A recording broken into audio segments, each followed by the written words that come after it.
금값이 온스당 내년에 2배 이상 4,000달러 간다는 그런 분석이 나왔습니다.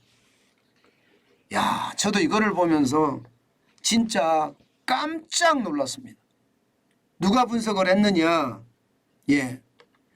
스위스 아시아 캐피탈 최고 투자 책임자 CIO죠. 예, CIO. 슈르크 키에느라는 사람이에요.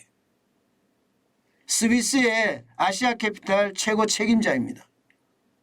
이게 예, 그냥 본인이 그냥 보도자료를 낸 게 아니라 CNBC면 미국의 경제 매체입니다.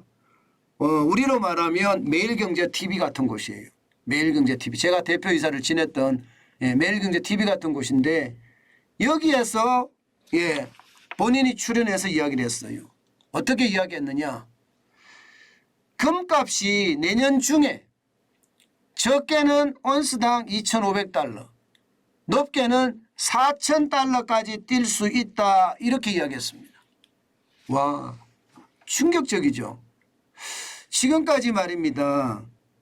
예, 이 현장에서 실제 투자하는 예, 투자 실무자, 이게 CIO라는 게 결국 Chief of Investment Officer라는 뜻이잖아요. 그러면 투자를 총괄하는 책임자라는 뜻이거든요. 이런 사람이 4,000달러까지 올라간다 이야기하는 것은 처음입니다. 저도 여러분들에게 예, 금값이 올라갈 수는 있을 거다. 경기 침체가 되고 이게 금리가 인상을 멈추면 그런 일이 발생을 할 수도 있다. 이 말씀은 제가 드렸습니다. 예, 그렇지만 투자 대비해서 예, 실제 금테크가 예, 이익이 많이 날 거냐? 그렇게 이익이 많이 나는 것 같지는 않다. 그렇기 때문에 굉장히 조심해야 된다. 예, 금을 살 때는 리스크 헤지, 위험을 회피한다는 생각으로 금을 사는 게 좋다. 그렇지 않으면 예, 이게 금을 사다가 집금고에 집어넣어서 정유나 상속에 활용한다. 뭐 이렇게까지만 제가 말씀을 드렸잖아요. 예, 지금 온스당 4,000달러 간다는 이야기는 단 한 번도 하지 않았습니다. 실제 지금 금값이 말입니다. 예, 온스당 1,825.4달러입니다. 굉장히 높은 가격이에요. 적지 않은 가격입니다.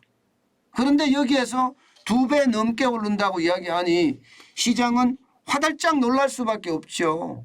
시장은 화들짝. 그것도 CIO니까 투자 책임자가, 그것도 스위스에 있는 아시아 캐피탈 투자 책임자가 그렇게 이야기했다는 것은 어쩌면 말입니다. 어쩌면 야, 충격이다. 이렇게까지 느껴집니다. 왜 이렇게 이야기할까요? 우리가 이분의 말을 좀 분석해 볼 필요가 있겠죠.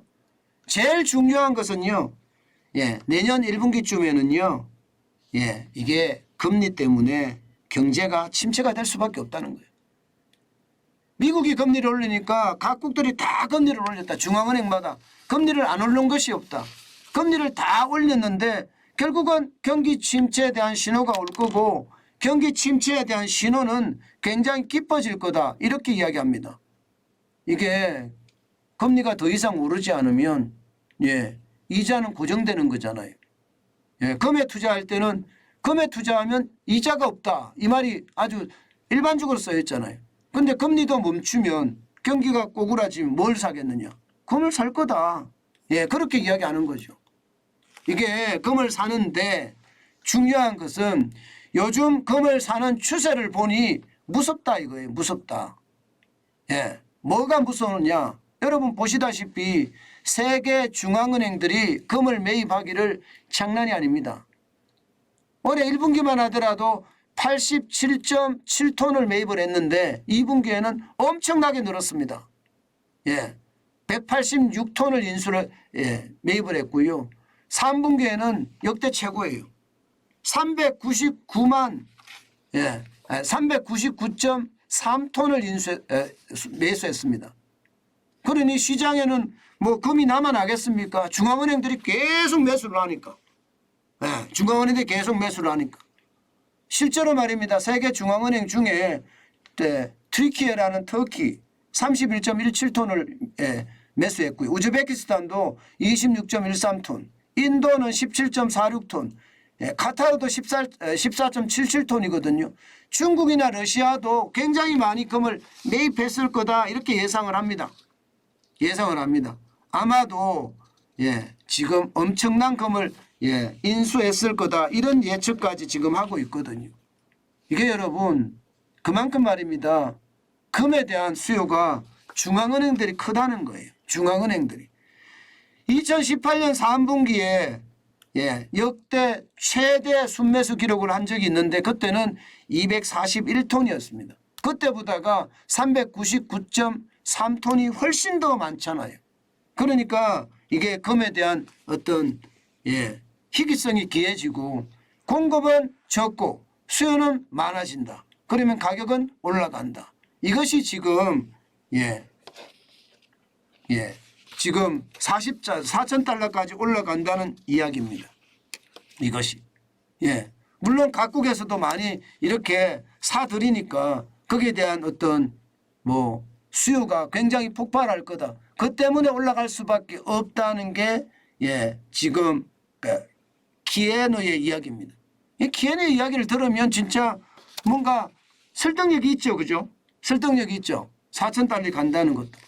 그렇지만 여러분 이 반대되는 의견도 많거든요. 반대되는 의견도 굉장히 많습니다. 왜냐하면 제가 늘 여러분들에게 말씀드리는 거하고 똑같이 이야기합니다. 예를 들어서 전문가들 중에 말입니다. 제니 폴켈이라는 전문가가 있습니다. 제니 폴켈이라는 전문가는 슬레이트 스톤 웰스의 선임 전략가거든요. 이분은 뭐라고 이야기하냐면 금 투자 수요가 강한 것은 맞다. 그러면서도 말입니다. 내년에 금값이 2배 이상 뛴다는 것은 나는 동의할 수 없다.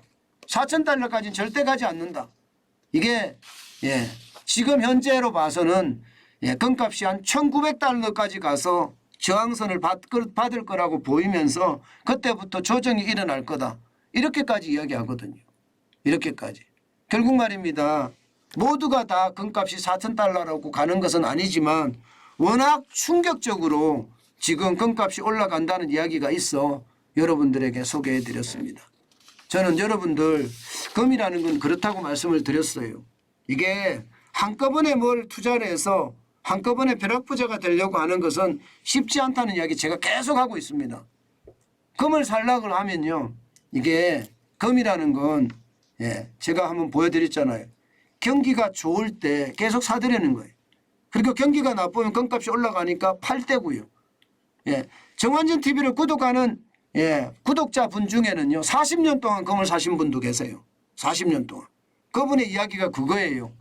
나는 돈만 생기면 금을 샀다. 이거예요. 나는 돈만 생기면 금을 샀다. 굉장히 중요한 이야기잖아요. 투자라는 게 단순하게 어느 시점에 맞춰서 벼락부자가 되려고 하면 벼락거지도 될 수 있다는 것 반드시 우리는 이해하면서 말입니다. 나는 내가 금 투자는 참 좋아해. 그렇게 생각을 하신다면 금에 대한 투자는 지금이 아니고요. 경기가 좋을 때 금값이 떨어졌을 때 실제로 보면 2015년 12월 18일이 온스당 1,050.8달러까지 떨어진 적도 있잖아요. 경기가 좋을 때 잘 나가는 거거든요. 그렇기 때문에 여러분 우리가 기다렸다가 금에 대한 투자는요. 많이 떨어졌을 때부터 조금씩 사 모으는 거. 그러면서 기간을 두고 은행에다 사 모아도 되고요. 아니면 직공고에다 사 모아도 되고요. 뭐 두 가지 중에 뭐 선택을 하면 더 좋지 않겠나. 저는 그런 생각 많이 해봅니다. 여러분 시장은요. 굉장히 저는 냉철하다고 생각해요. 지금 현재 시장에서 금의 매력은 분명히 있습니다. 경기 침체가 된다고 하니까 금 가격은 더 올라갈 거다는 것은 예견이 되는 거예요. 그런데 이게 투자로서의 가치가 있느냐 없느냐에 대한 것은 아마 고민을 많이 해보셔야 될 겁니다. 제가 생각을 해서는 그래요. 제가 생각해서는 이게 4,000달러까지 가겠느냐.